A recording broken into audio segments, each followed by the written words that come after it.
నిన్న అన్ని రాష్ట్రాల ముఖ్యమంత్రులతో కలిసి నీతి ఆయోగ్ సమావేశం జరిగింది. గతంలో ఈ నీతి ఆయోగ్ సమావేశానికి ఎప్పుడు కూడా కేసీఆర్ డుమ్మగొట్టేటోడు. ఎందుకనంటే అది చాయ్ బిస్కెట్ల కథ లేకపోతే పల్లి బఠానీల కథ ఉంటుంది. అక్కడ ఏముంది, పల్లి బఠానీలు నోట్లు వేసుకోవాలి, రావాలి, గింతే ఉంటుంది. కాబట్టి నీతి ఆయోగ్లో ఏముండదు. అక్కడ ప్రధానమంత్రి తర్వాత అంటే అసలు యాక్చువల్గా నీతి ఆయోగ్ ఎందుకు ఏర్పాటు చేస్తారు అంటే దేశంలో అంటే అన్ని రాష్ట్రాలకు సంబంధించి ఆయా రాష్ట్రాల్లో ఉన్నటువంటి సమస్యలు ఏంది, అసలు ఎటువంటి పరిస్థితులు ఉన్నాయి, అక్కడ కేటాయింపులు ఏం కావాలి, దానిపైన అన్ని రాష్ట్రాల ముఖ్యమంత్రులతో చర్చించి దాని ప్రకారము అంటే ఏ రాష్ట్రాలకు ఏ అవసరాలు ఉన్నాయి దాన్ని చూసుకొని దాని ప్రకారంగా బడ్జెట్ కేటాయింపులు ఇవన్నీ కూడా జరుగుతూ ఉంటాయి. అయితే అప్పుడు ముఖ్యమంత్రిగా ఉన్నటువంటి కేసీఆర్ ఎప్పుడు కూడా డుమ్మగొట్టేటోడు. ఎందుకనంటే అది ఏముండదు, శనగబట్టానీల కథ, నేను అసలు అడిగిపోయి శనగబట్టానీల బుక్కలనా గాని కోసం నేను అంత దూరం పోవాలా అని చెప్పేసి అనేటోడు. కానీ నిన్న మొదటిసారిగా ముఖ్యమంత్రి రేవంత్ రెడ్డి ఆ కార్యక్రమానికి వెళ్ళిండు. తర్వాత ఆ కార్యక్రమాలకు వెళ్ళడంతో పాటు ఇక్కడ రాష్ట్రంలో ఉన్నటువంటి సమస్యలను అక్కడ ఏకరువు పెట్టడంతో పాటు సమస్యలు తర్వాత భవిష్యత్ ప్రణాళిక ఎలా ఉండాలనే విషయాలపైన ఏకరువు పెట్టడంతో పాటు ఇంకొక విషయం ఏం తెలుస్తూ ఉందంటే దానికి సంబంధించినటువంటి బయట లేనట్టున్నాయి. ఈ బీసీలకు సంబంధించినటువంటి 42% రిజర్వేషన్ను కూడా ఇక్కడ డిమాండ్ ఉంది, దానికి అమలు చేయాల్సినటువంటి పరిస్థితి ఉన్నది తెలంగాణలో అని చెప్పేసి అక్కడ చెప్పినట్టుగా తెలుస్తూ ఉంది. నిజంగా అంటే ఇక్కడ నిన్న ఈటీవీలో కథనం కూడా వచ్చింది. అయితే నిజంగా ఒకవేళ అట్లా చేస్తే మాత్రం 100% ముఖ్యమంత్రి రేవంత్ రెడ్డికి బీసీ ప్రజలు 100% కృతజ్ఞతగా ఉంటారు. ఎందుకంటే మెజారిటీ ప్రజలైనటువంటి బీసీల కోసం 100% ఒకవేళ మీరు మాట్లాడితే తర్వాత ఈ 42% రిజర్వేషన్ని అమలు చేసేందుకు నిజంగా అమలు చేస్తే 100% చరిత్రలో నిలిచిపోతారు. ఈ విషయం మాత్రం బరాబర్ చెప్పగలుగుతాం. కాబట్టి నిన్న అదొక విషయం అట్లా ఉంటే ఇక నిన్న కేటీ రామారావు మాట్లాడుతూ ఉన్నాడు. ఏమని మాట్లాడుతున్నాడంటే ముఖ్యమంత్రి రేవంత్ రెడ్డి పేరు నేషనల్ హెరాల్డ్ కేసులో బయటకు వచ్చింది కాబట్టి అందులో ఆ కేసులో ఆయన ఉన్నాడు కాబట్టి నైతిక బాధ్యత వహిస్తూ ముఖ్యమంత్రి పదవికి రాజీనామా చేయాలనేటువంటిది కేటీఆర్ డిమాండ్. మంచిగున్నది, బాగానే ఉంది కథ. మరి గతంలో అసలు యాక్చువల్గా ఇది ఎవరు పెట్టిన కేసు అంటే ఈడీ ఎన్ఫోర్స్మెంట్ డైరెక్టరేట్ పెట్టినటువంటి కేసుకు సంబంధించి ఆయన మాట్లాడిండు. మరి గతంలో కేసీఆర్ మాట్లాడినప్పుడు కానీ తర్వాత కేటీఆర్ మాట్లాడినప్పుడు కానీ ఎప్పుడైనా కానీ ఈడా బోడా రా బే అంటే వచ్చిరు గుంజుకొని పోయారు. అయితే ఇదంతా కూడా జరిగితే అప్పుడు మరి మాట్లాడలే. ఎందుకంటే ఈడీ అంటే మొత్తం కూడా ఏది కేంద్ర ప్రభుత్వం చెప్పు చేతుల్లో ఉంటుంది కాబట్టి కేంద్ర ప్రభుత్వం ఎట్లా చెప్తే అట్లా ఈ ఈడీ అనేటువంటి ఎన్ఫోర్స్మెంట్ డైరెక్టరేట్ అనేటువంటిది వ్యవహరిస్తుంది కాబట్టి దాన్ని పట్టించుకోవాల్సిన అవసరం లేదు అని చెప్పేసి గతంలో వీళ్ళే కేసీఆర్ కానీ తర్వాత కేటీఆర్ కానీ మాట్లాడినరు. కానీ ఇప్పుడేమంటాడు, ఇక్కడ ఈడీ నమోదు చేసినటువంటి కేసులో ఇక్కడ ఈయన పేరు కూడా చేర్చబడ్డది కాబట్టి ముఖ్యమంత్రి రేవంత్ రెడ్డి పేరు కూడా చేర్చబడ్డది కాబట్టి ఎందుకు ఈయన నైతిక బాధ్యత వహిస్తూ రాజీనామా చేయలే అంటున్నాం. మరి గతంలో అక్కడ కల్వకుంట్ల కవిత పేరు కూడా దానిమంటారు పేర్కొని కేసులు అయినాయి, తర్వాత జైలుకి వెళ్ళింది, ఇవన్నీ అయినప్పుడు మరి మా చెల్లె రాజీనామా చేయాలి, మా చెల్లె పార్టీ సభ్యత్వానికి రాజీనామా చేయాలని చెప్పేసి ఎక్కడ కూడా మాట్లాడలే.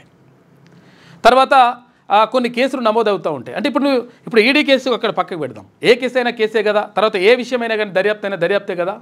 కాబట్టి ఇప్పుడు ఆరోపణలు ఎదుర్కొంటున్నారు. ఇప్పుడు అక్కడ కూడా ఆరోపణలు మాత్రమే ఎదుర్కొంటున్నారని అనుకున్నప్పుడు ఇక్కడ తెలంగాణ రాష్ట్రంలో ఇక్కడ కాళేశ్వరం ప్రాజెక్టుకి సంబంధించి అనేక రకాలైనటువంటి ఆరోపణలు ఉన్నాయి. అక్కడ గతంలో పనిచేసినటువంటి ముఖ్యమంత్రి కేసీఆర్ పైన, తర్వాత నీటిపారుదల శాఖ మంత్రిగా ఉన్నటువంటి హరీష్ రావు పైన, ప్రభుత్వంలో పనిచేసినటువంటి మంత్రిగా పనిచేసినటువంటి కేటీఆర్ పైన కూడా ఆ విషయానికి బాధ్యత వహిస్తూ మీరు కూడా ఏది మన సిరిసిల్ల ఎమ్మెల్యే పదవికి రాజీనామా చేసేసి అక్కడ పడేసేయారు. ఎందుకంటే ఆరోపణలు ఎదుర్కొంటున్నావు కదా.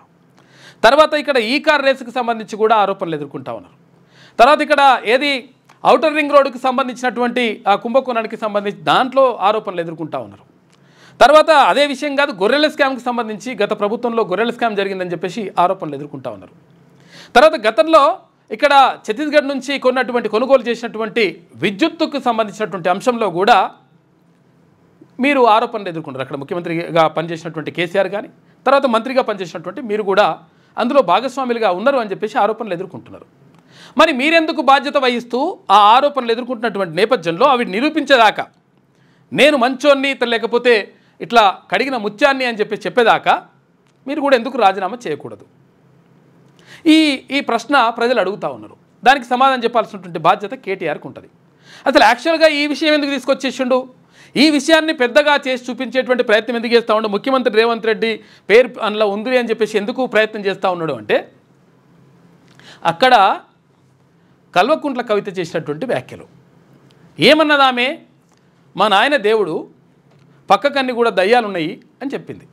ఆ దయ్యాలు ఎవరు అని చెప్పేసి అక్కడ ఉన్నటువంటి విలేకరులు ప్రశ్నలు అడిగినారు. ఆ దయ్యాలు ఎవరో చెప్పండి అంటే ఆ విషయాన్ని ఎక్కడ కూడా చెప్పకుండా ఆ మాట దాటేస్తూ మిగతా విషయాలన్నీ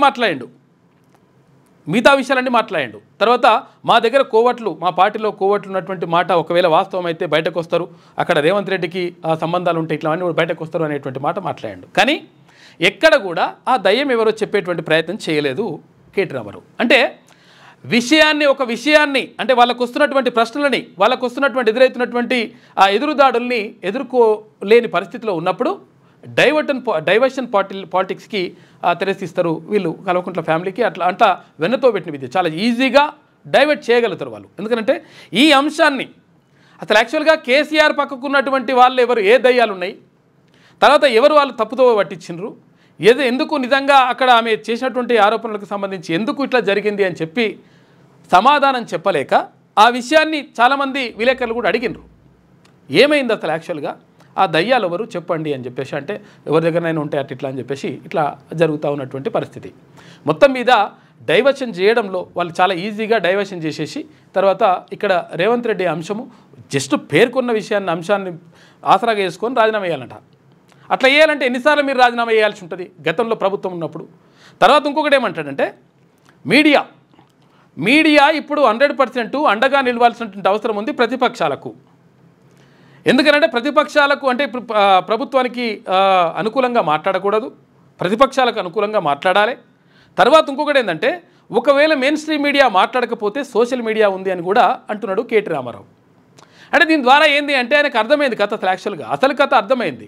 అధికారంలో ఉన్నప్పుడు ఇవన్నీ ఏమి కూడా కనిపించలేవు, మనుషులు కూడా ఎవరిని కూడా దగ్గరికి రానియలేదు. తర్వాత కనీసం దీనికి సంబంధించినటువంటి మాట్లాడడానికి కూడా ఎవరికి అవకాశం ఇవ్వలే, ఎవరికి కలవలేరు.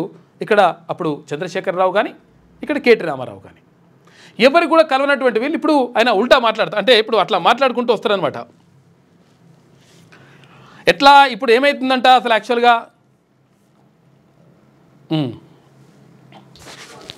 ఒకసారి చూద్దాం. రేవంత్ రెడ్డి కోవట్లు ఉంటే ఉండొచ్చు, ఏముంది అందులో. Coverts will expose themselves, coverts will expose themselves in due course of time. ఎందుకు ఎంత బాగా కవర్ చేసుకుంటూ వస్తున్నారంటే రేవంత్ రెడ్డి గారిని చాలా ఆశ్చర్యంగా ఉంది. ఇట్లా కూడా చేయొచ్చా అని. అంటే ఇంత పెద్ద కేసులో ఇంత పెద్ద మ్యాటర్ వస్తే, ఒక ముఖ్యమంత్రి పేరు వస్తే, ఇదే కేసీఆర్ గారి పేరుంటే రాకపోదురా? ఇదే కేసీఆర్ గారి పేరుంటే కోతికి కొబ్బరి చిప్ప దొరికినట్టు కొంతమంది సంబరాలు చేసుకుంటూ పేపర్ల నిండా తాటికాయంత అక్షరాలతో రాసేటోళ్ళు ఇలా రేవంత్ రెడ్డి గారికి కవరింగ్ ఇచ్చేందుకు చాలా కష్టపడి కాపాడుతున్నారు. వారందరికీ నేను చేసే విజ్ఞప్తి ఒకటే, మీరు ఎన్ని చేసినా, ఎంత గింజుకున్నా, ఈ మీడియా సంస్థలు ఎంత తాపత్రయపడ్డా, ఆయన మీకు ఎంత అడ్వర్టైజ్మెంట్లు ఇచ్చినా, ఎన్ని రకాలుగా మిమ్మల్ని ఫోన్ చేసి బెదిరించినా ప్రజలకు విషయం అర్థమైపోయింది. ఈయన ఒక లొట్టపీస్ ముఖ్యమంత్రి. ఇప్పుడు ఎంత బెదిరించినా అట్లా అంటున్నారు. బెదిరించింది కేసీఆర్ అప్పుడు ఏది అక్కడ టీవీ నైన్ పైన కానీ లేకపోతే అక్కడ ఆంధ్రజ్యోతి, ఏబిఎన్ ఆంధ్రజ్యోతిని కానీ వీళ్ళన్నింటినీ కూడా అదుపులోకి తీసుకోవడానికి వాళ్ళపైన బ్యానే విధించిండు, అధికారం ఉందని చెప్పేసి. ఇప్పుడేమో మీరు ఏం చేసినా కానీ బెదిరించినా కానీ చెప్పేసి మళ్ళీ ఇప్పుడు ఇట్లా మాట్లాడుతున్నారు. చూడంటే మనుషులు అధికారంలో ఉన్నప్పుడు ఎట్లా మాట్లాడతారు, తర్వాత అధికారం దిగిపోయిన తర్వాత పరిస్థితి దారుణంగా ఉన్న పరిస్థితుల్లో ఎట్లా మాట్లాడతారు అనే దానికి చిన్న ఉదాహరణ ఇదే. కాదు అని అర్థమైంది. కాబట్టి మీరు కూడా దయచేసి నిష్పక్షపాతంగా వార్తలు ప్రజలకు చెప్పండి. లేకపోతే సోషల్ మీడియా ఉంది, మీరు చెప్పినా చెప్పకపోయినా సోషల్ మీడియా ద్వారా ప్రజలకు అన్ని తెలుస్తాయి. తెలియదు సోషల్ మీడియా ద్వారా తెలుస్తుందని ఇప్పుడు తెలిసిందన్నట్టు ఆయనకు. ఎందుకంటే సోషల్ మీడియా ఏం చేయలేదు, మమ్మల్ని ఏం చేయలేదు, మేము అధికారంలో ఉన్నాం ఇట్లా అని చెప్పేసి మాట్లాడిన వాళ్ళే ఇప్పుడు ఇట్లుంటుంది అట్లెక్క. మేము పిల్లి కదా కళ్ళు మూసుకొని పాలు తాగితే తెలియదు అనుకుంటుంది అన్నట్టు, మేము రాయకపోతే వార్తనే కాదు, మేము రాయకపోతే మేము నొక్కేస్తే ఎవరైనా కూడా చెప్తూ వాస్తవాలు చెప్తున్నాం. మీకు అబద్ధం అనిపిస్తే నేనేం చేయాలి? కానీ చాలా మంది రాస్తలేరు, మరి ఏం చేయాలి? మరి మా బాధ మేము చెప్పుకోవాలి కదా, ప్రజలకన్నా చెప్పుకోవాలి కదా. కాబట్టి మీరు అట్లా అనుకొని మీ భ్రమల్లో ఉన్నంత మాత్రాన మీరు చేయగలిగేది ఏం లేదని కూడా చెప్తూ సహకరించే మిత్రులకు థ్యాంక్ యూ. ఎంత బాగా కవర్ చేస్తే ఇట్లుంటుంది అనమాట. అసలు యాక్చువల్గా ఏంది, ఇక్కడ ఏది నేషనల్ హెరాల్డ్కి ఇదంతా కూడా పెద్ద సోషల్ మీడియాలో బాగా దీన్ని ట్రోల్ చేస్తూ ఉన్నారు. అంటే డైవర్షన్ పాలిటిక్స్. ఒకవేళ ఇప్పుడు వాళ్ళు ఏమడిగినరు, వాళ్ళు అక్కడ ఉన్నటువంటి విలేకరులు ఏమడిగినరు అంటే అసలు యాక్చువల్గా ఏమైంది, అసలు యాక్చువల్గా మీ పార్టీలో ఇట్లా లుకలుకలేంది, అసలు యాక్చువల్గా ఇదంతా కూడా దీనికి సంబంధించి మాట్లాడండి అంటే ఆ విషయాన్ని పక్కకు పెట్టేసి, అసలు విషయాన్ని పక్కకు పెట్టేసి ఈ కొత్త విషయాన్ని ముందుకు తీసుకొచ్చేసి ఇదే పెద్ద విషయంగా చెప్పేటువంటి ప్రయత్నం చేస్తారు. అట్లుంటుంది అనమాట లెక్క. తర్వాత ఎట్టి పరిస్థితుల్లో ఇక్కడ బీసీ రిజర్వేషన్కి సంబంధించి 42% రిజర్వేషన్, ఇక్కడ విద్యా ఉద్యోగాల్లో, తర్వాత ఇక్కడ స్థానిక సంస్థలకు సంబంధించి కాంగ్రెస్ పార్టీ ఇచ్చినటువంటి హామీకి సంబంధించి మరి రేవంత్ రెడ్డి నిన్న ముఖ్యమంత్రి అక్కడ ఏది నీతి ఆయోగ్ మీటింగ్లో మాట్లాడినట్టుగా తెలుస్తూ ఉంది.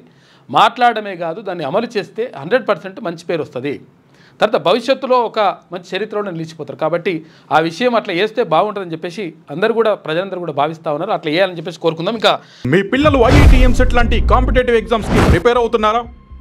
జాబ్స్ కోసం చేసే ప్రయత్నంలో విఫలమవుతున్నారా? ఇంగ్లీష్పై పట్టు సాధించలేక పోటీ ప్రపంచంలో వెనుకబడుతున్నారా? స్టేట్ సిలబస్ అయినా సెంట్రల్ సిలబస్ అయినా అన్ని సబ్జెక్టులు ఇప్పుడు ఒక్క క్లిక్లో. షేక్ స్పైకర్ ఇప్పటి వరకు ఎవరు తయారు చేయలేని విధంగా రూపొందించబడిన సరికొత్త యాప్. ఇప్పుడే షేక్ స్పైకర్ యాప్ని ప్లేస్టోర్ నుండి డౌన్లోడ్ చేసుకోండి.